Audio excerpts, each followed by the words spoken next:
Hello friends, welcome back to this mathematical room.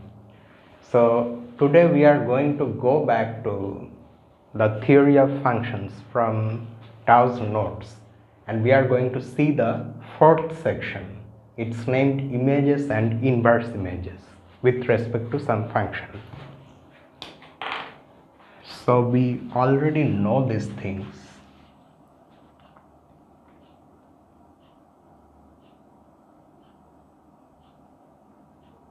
We know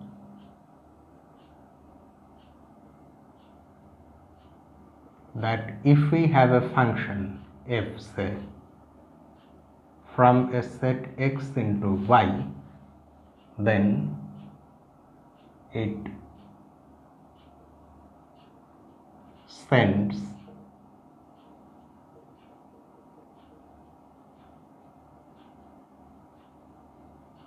individual elements in the domain to elements in the range. But a function can send sets in the domains to sets in the range as well.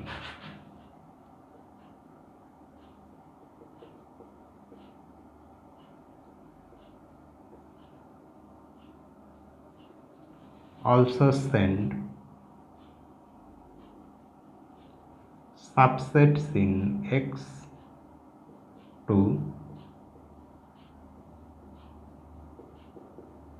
subsets in Y, and that's how we get the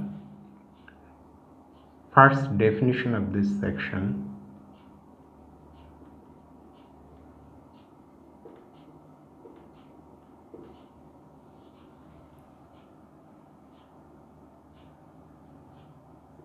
Images of sets.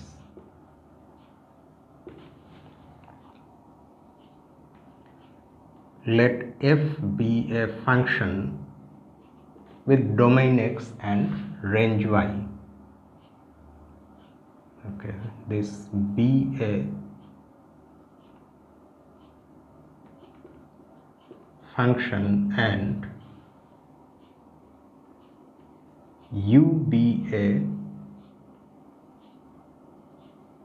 subset of x, any subset of x.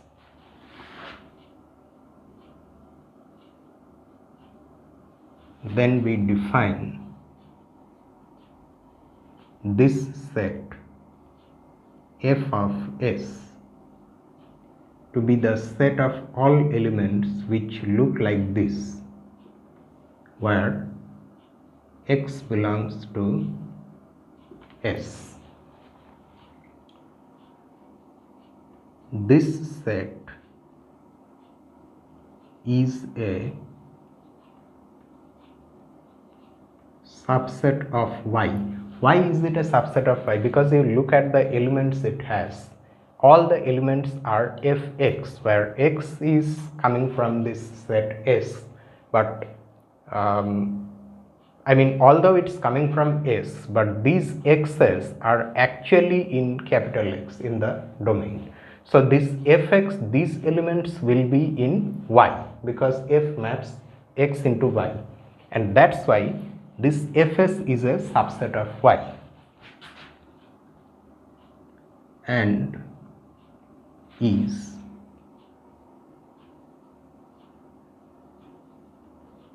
sometimes called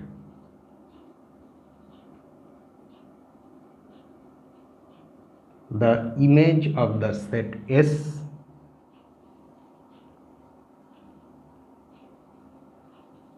under the map F.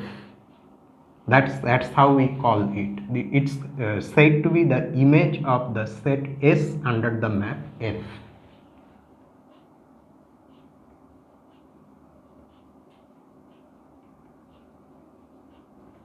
We sometimes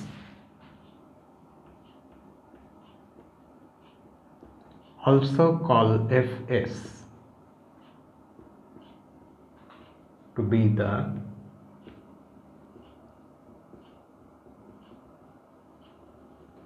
forward image of S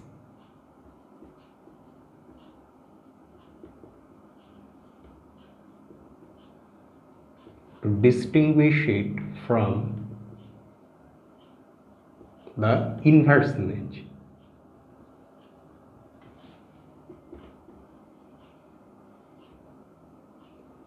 F inverse of S which we define below.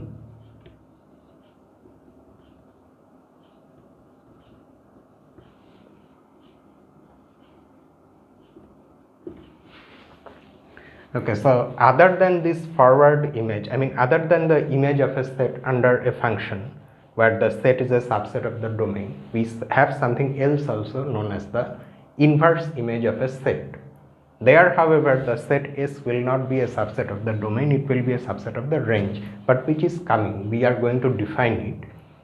To distinguish between these two things, we sometimes call this one not just the image of S but the forward image of S under it.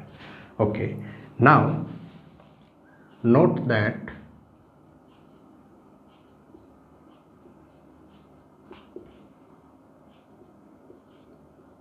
Fs is a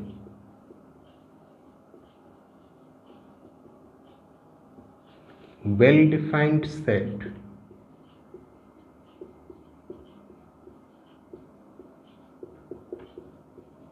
due to the axiom of replacement, which is the sixth axiom. Do you remember the axiom of replacement? Let us just recall it quickly. Suppose we are given a set, any set X. Now if we choose any element X in X and any object Y, we are not saying that Y is coming from some set or anything. X is coming from a set X and Y is any object. And suppose there is a property pertaining to these objects. One is an element from X and one an arbitrary object, such that for any such choice of X and Y, this statement or this property is either true or false, and this property has an additional condition imposed on it, and that condition is this: for every X in X, there exists at most one object Y for which this is true. Then if we collect the set of those objects Y such that P of X comma Y is true for some X belonging to X, then those objects form a set. This is the axiom of replacement, where actually what we are doing, we are replacing the elements of capital X by these objects. Okay, now you look at this one.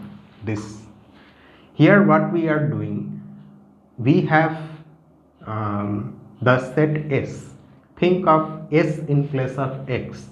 For each X we can replace it by this functional value Fx, and we can collect those Fx values to create a new set.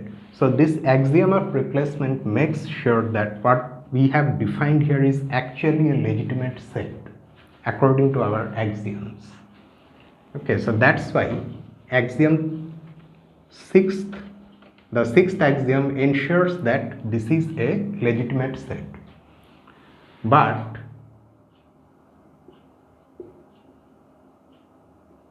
one can also use,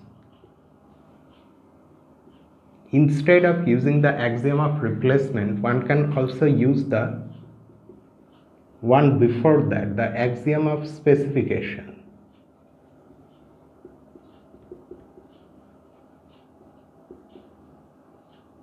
Which is the fifth axiom.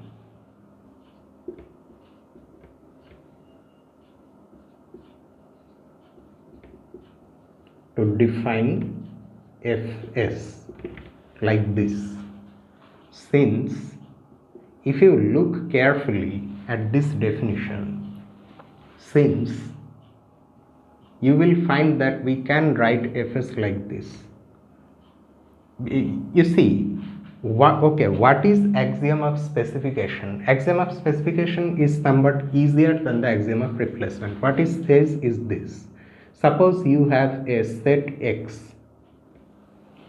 and a property P pertaining to elements of X, such that for any given element small x, Px is either true or false.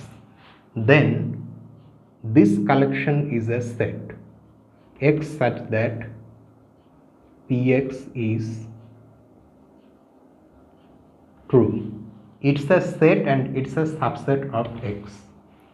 The statement that this is a legitimate set is the axiom of specification.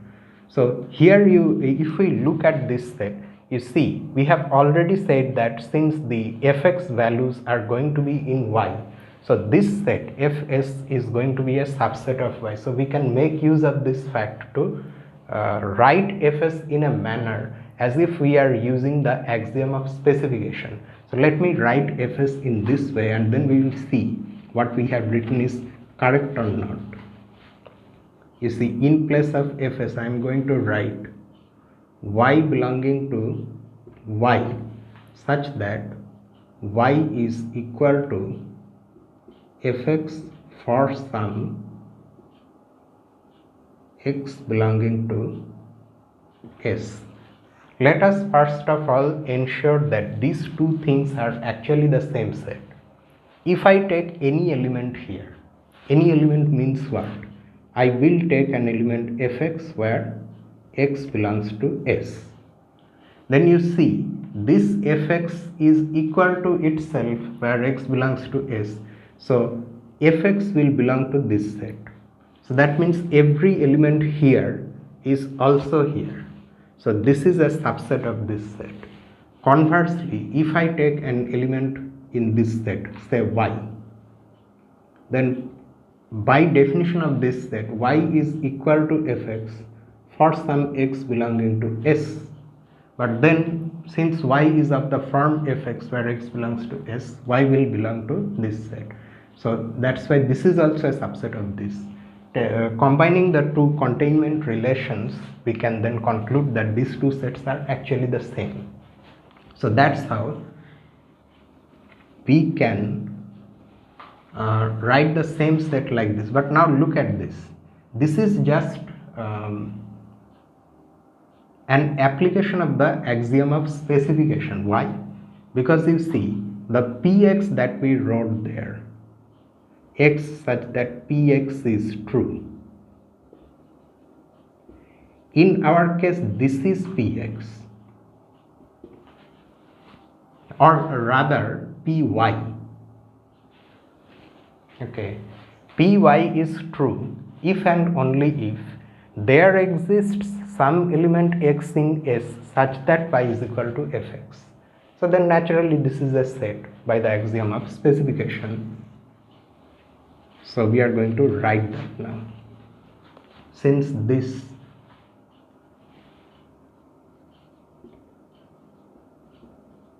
the axiom of specification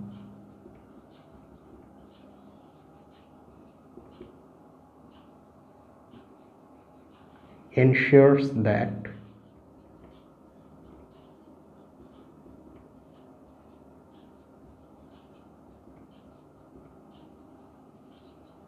fs is a legitimate set. Okay, so this much is okay. So this is known as the forward image of a set under a function. Right, so let us now explore this idea with an example.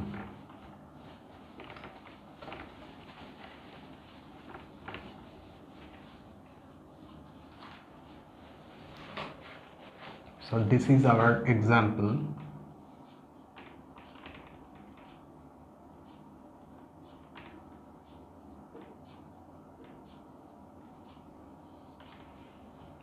Let f from the set of natural numbers to itself be the function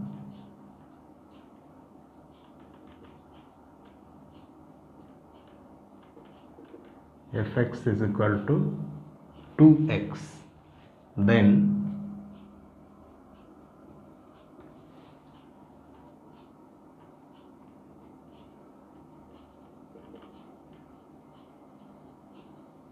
the forward image of this set 1, 2, 3. This is a subset of n, so we can find its forward image under F is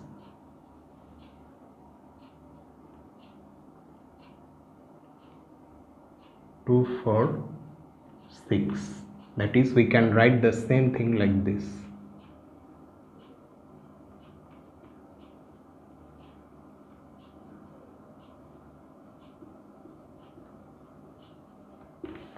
You can see that according to this definition or according to the previous one, this is equal to this. So we are just taking the 2 times of the elements that we have in this first set. More informally,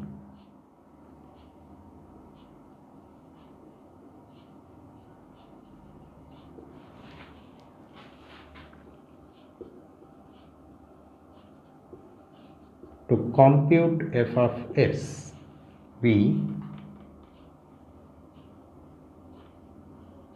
take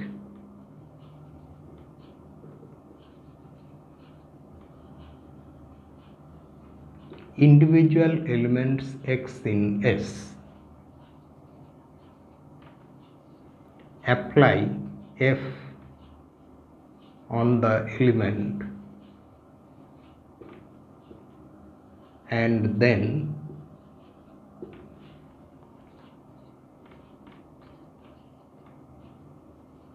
collect the resulting objects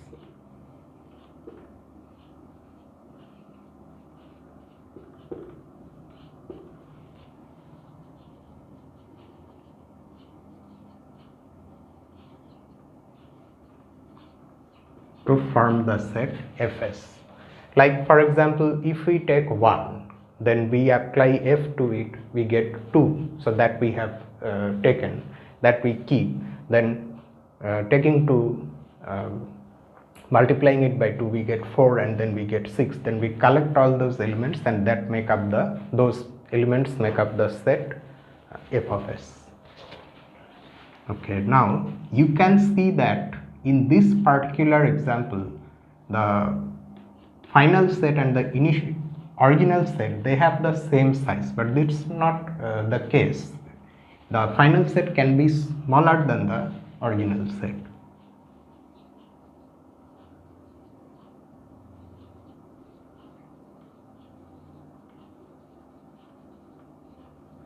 In the above example,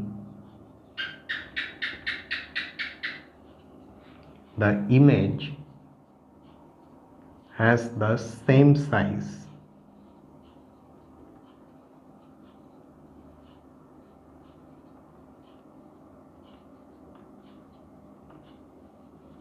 as the original set.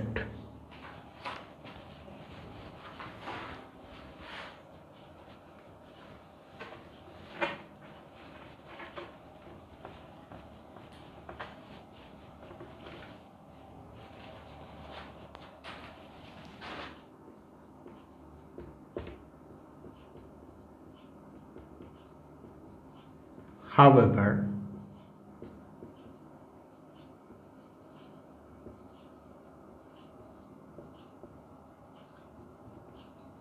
image can be smaller because the function may not be one-to-one, that is injective. However, note that the image cannot be larger than the original set, because from a given element in the original set we can have exactly one image, exactly one output we will have. We cannot have more than one output from one input. That's why the image will have the size, at most the size of the original set. It can be smaller also, and that is demonstrated by the next example.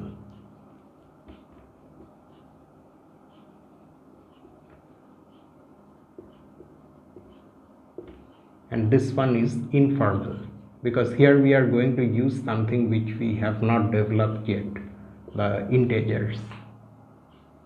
Let set be the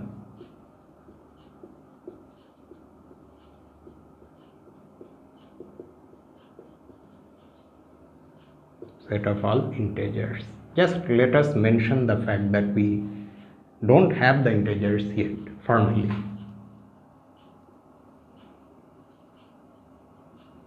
Which we will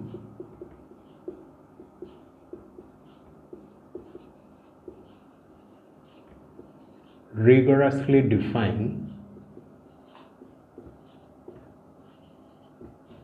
in the next chapter. And let f from the set of integers to itself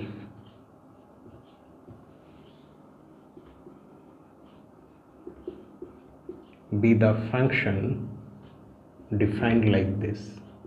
Fx is x square. Okay. Then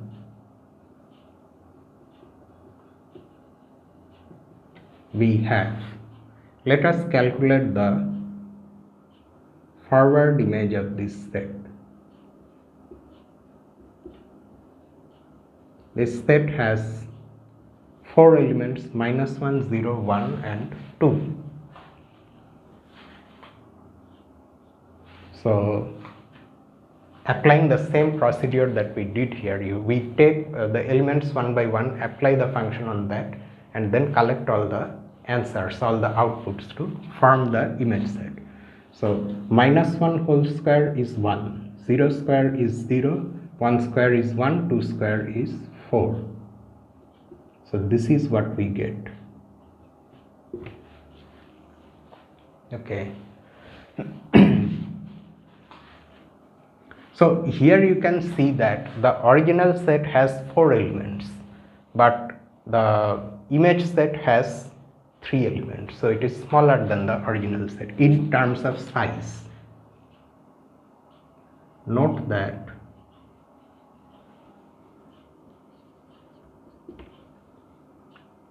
f is not 1 to 1, and that's the reason that this has happened.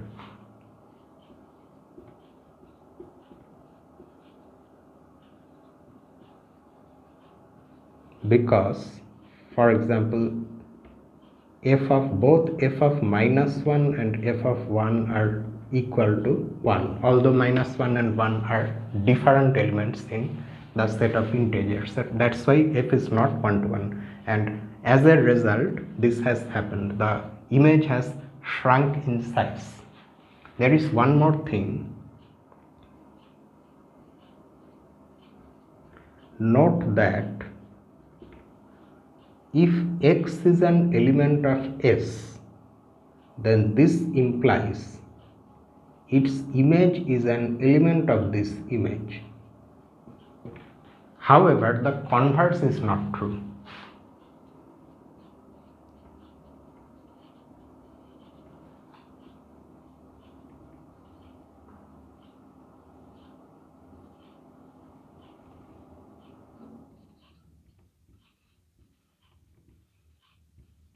The converse is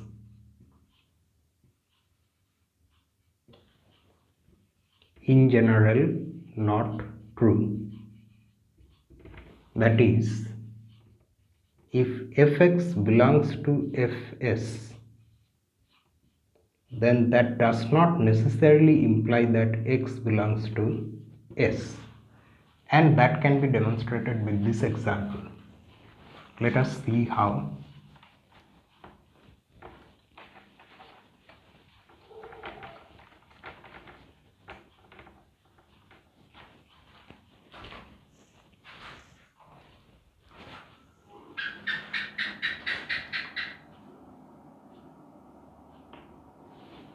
Okay, we have already written note that so many times.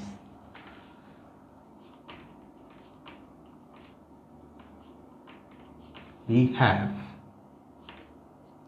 okay, if we calculate f of minus 2, what will it be? F of minus 2 is minus 2 whole square, that is 4. So this definitely belongs to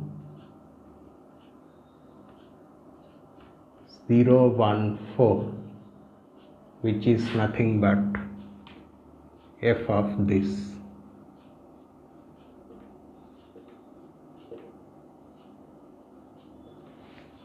So f of minus 2 belongs to this, but minus 2 definitely does not belong to this set. So this implication, although we have written non-implication, but if we just wrap this up, this implication is not necessarily true. We have to keep this in mind, otherwise we will make mistakes. The correct statement is this.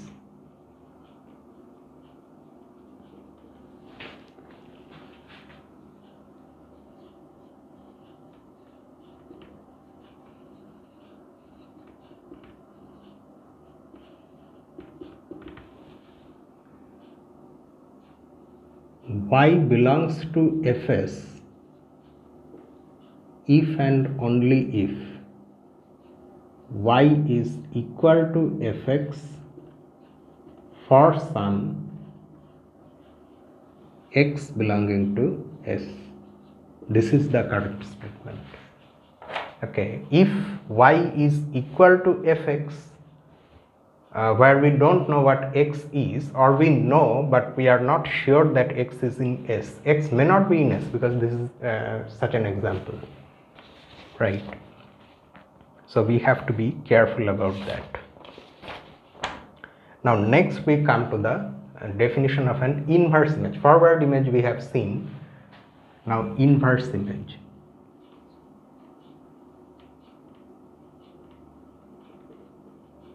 So this is definition 3, 4, 4.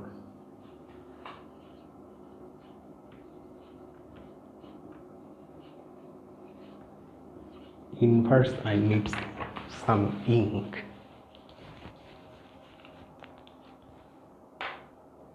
Although these parts of function theory are easy, but some places can be quite confusing. So the best thing to do is to spend quite some time with these things, thinking them through and practicing some examples and exercises, so that we get used to the arguments that we have here. Otherwise, if we are not well familiar with the things, then when these things are needed, they will appear everywhere, because in mathematics, anywhere you go you will get functions, and if these basic things are not well understood, then you will always face problems and confusion. Inverse image. Let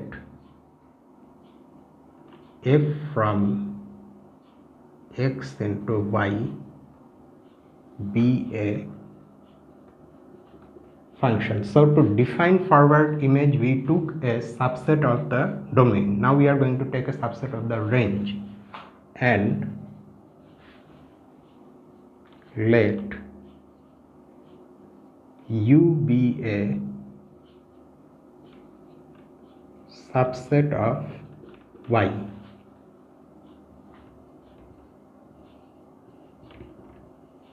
We define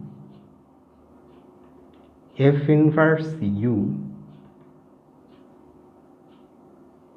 to be the set of all elements x in X.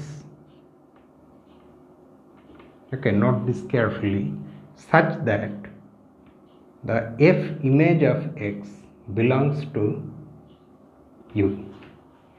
So you can see that unlike the previous definition of forward image of a set, the inverse image of a set, we are going to call this the inverse image of U, is a subset of the domain. The forward image of a set in the domain is a subset of the range. The inverse image of a set in the range is a subset of the domain. Okay. And here also we have a condition. It's not as confusing as the forward image, it's rather straightforward. We have, and that follows directly from this definition, X belongs to F inverse of U if and only if Fx belongs to U. So it's almost like you can take F on that side, write it as F inverse, or if you have this one, you can take F on this side, write it as F. Okay, so it's that simple. In this case, at least in case of inverse image, it's that simple, and we will later on see that inverse images are much more well behaved than direct images, I mean forward images. Okay, so let us now see this inverse image with some examples.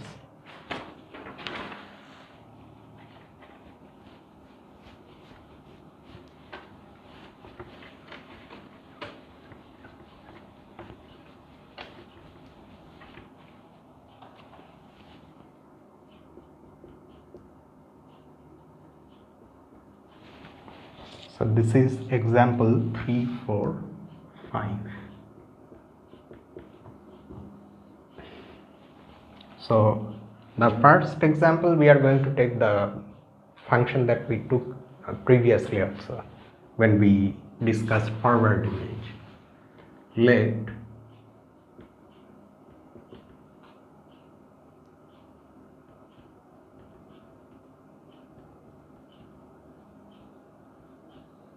this be the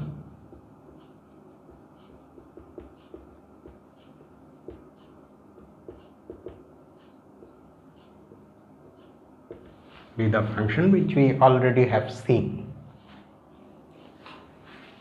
a while ago.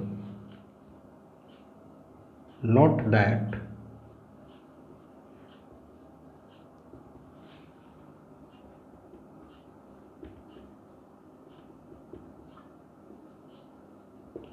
while we have the forward image of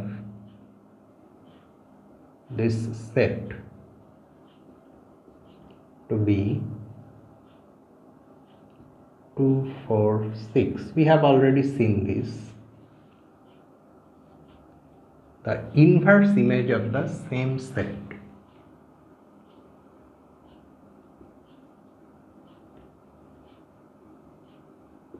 to be equal to 1. Okay, before we go to the reason why the inverse image is this, let us first observe one more thing. Here we have calculated the forward image of this set 1, 2, 3. At the same time, we are calculating the inverse image of the same set. This may not always be possible. You see, in this case, this is possible because the domain and range are the same set. Forward image of a set, we can compute the forward image, and it makes sense only when the set is a subset of the domain. The inverse image can be calculated for a subset of the range. In this case, since they are the same, so we can take both the images for the same set, but they turn out to not be the same.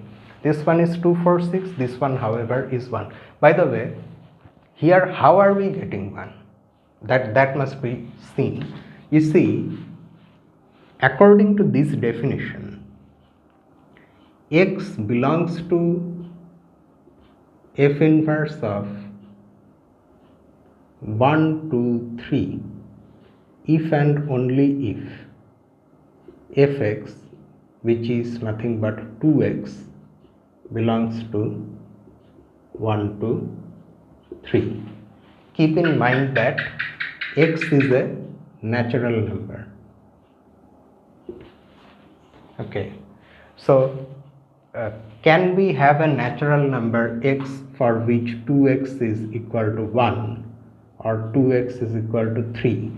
That is, these are not possible, because if you solve this in the larger system of say rational numbers, here x becomes 1 by 2, here x becomes 3 by 2, and these are not natural numbers. So the only possibility is 2x is equal to 2, in which case x will be equal to 1. So these two are not possible. X is equal to 1, that is the only possibility, and that's why this is 1. The only element available in this inverse image is 1.